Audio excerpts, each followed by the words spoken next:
Sir भाऊ यांचा सन्मान आपण शिवाजी बॉस आणि विजय रेट्रेकर साहेब यांच्या शुभ हस्ते घेत आहोत।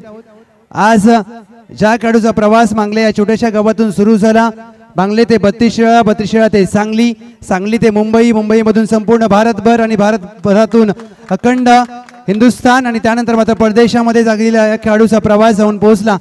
त्या खेळाडूने मात्र आज आपल्या खेळाच्या जोरावर संपूर्ण क्रिकेट विश्वामध्ये नाव नोंद केलेलं आहे। मी विनंती करेन जास्त काही विचारणार नाही, परंतु भाऊ आज ग्रामीण खेळाडूंना एवढं चांगलं व्यासपीठ प्राप्त झाले आणि तुम्ही देखील एका छोट्या कुटुंबातून येत असताना टेनिस बॉलवरती तर चांगलं खेळलातच, परंतु लेदर बॉलवरती फोकस करत असताना रत्नागिरी जेट सारख्या संघामध्ये महाराष्ट्र प्रीमियर लीग गाजवलीत आणि ISPL सारखी स्पर्धा माझी मुंबई संघाचं नेतृत्व करत असताना जिंकलीत।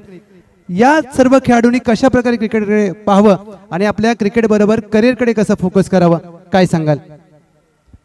पहिल्यांदा तर मी पश्चिम महाराष्ट्र ग्रामीण क्रिकेट असोसिएशन कमिटी, बक्षीसदाते, पदाधिकारी आणि ते बसलेले सर्व मान्यवर या सर्वांचं मी मनापासून आणि सर्व क्रिकेट रसिकांच्याकडून आभार मानतो, धन्यवाद देतो की एक चांगला प्लॅटफॉर्म त्यांनी उपलब्ध केला आहे। किंवा दरवर्षी जशी टेनिस बॉलमध्ये पश्चिम महाराष्ट्र प्रीमियर लीग होते तशी रबर बॉलची पण होते। खूप सुंदर आयोजन नियोजन असतं आणि मोठेपणा न सांगता मी सांगू इच्छितो की आज आमची सेमीफायनल फायनल असताना राधानगर इकडे कोल्हापूरच्या साईडला, पण मला वाटलं प्राधान्य द्यावं कारण आपली शिराळा तालुक्याची टीम असेल किंवा पश्चिम महाराष्ट्राचं क्रिकेट असेल या सोबत खेळणं मला थोडं भाग्याचं वाटतं।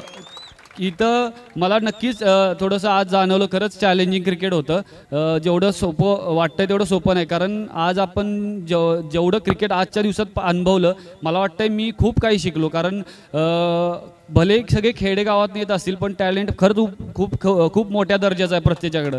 कारण गणेश असेल, सुजित शेवाळे असेल, आमच्या टीममध्ये बरेच असे खेळाडू आहेत ते सुद्धा खूप चांगले आहेत। मग आज राजू कंक असेल, त्यांनी मगाशीसुद्धा अप्रतिम बॅटिंग केली। मला वाटतं या सर्वांसाठी एक चांगलं स्टेज आहे हे की कोणाशी इथं तुलना करत बसू नका, कारण मला वाटतं मी आज या तालुक्याला हरवलं, त्या असोसिएशनला हरवलं, मी मोठा झालो, मी 100 केले, मी 50। मला वाटतं हे आपल्याला एक प्लॅटफॉर्म आहे, मला वाटतं हा प्लॅटफॉर्म आहे। कोणाशी तुलना करू नका स्वतःची आणि कुणाला खालच्या दर्जाचं मानू नका किंवा स्वतःला कधी जास्त मोठं मानू नका, कारण आज ज्या स्टेजला तुम्ही खेळताय ही तुमच्यासाठी एक परीक्षा आहे। या परीक्षेत तुम्ही पास झाला तर नक्कीच तुम्हाला एक चांगलं स्टेज, चांगलं प्लॅटफॉर्म पुढे भेटणार आहे। तर मला वाटतं त्याच्याकडे थोडं फोकस, त्याच्याकडे थोडं चांगल्या दृष्टीनं बघा आणि आज जे क्रिकेट खेळताय त्यातून शिकायला कसं भेटेल, कारण तुम्हाला शिकण्यासारखं भरपूर आहे आणि ते शिकायला जे प्लॅटफॉर्म मला वाटतं बॉस असतील किंवा विजय रेट्रेकर, आपले शंकर दादा असतील, जे लोक याला उत्स्फूर्तपणे आपल्याला प्रतिसाद देत आहेत,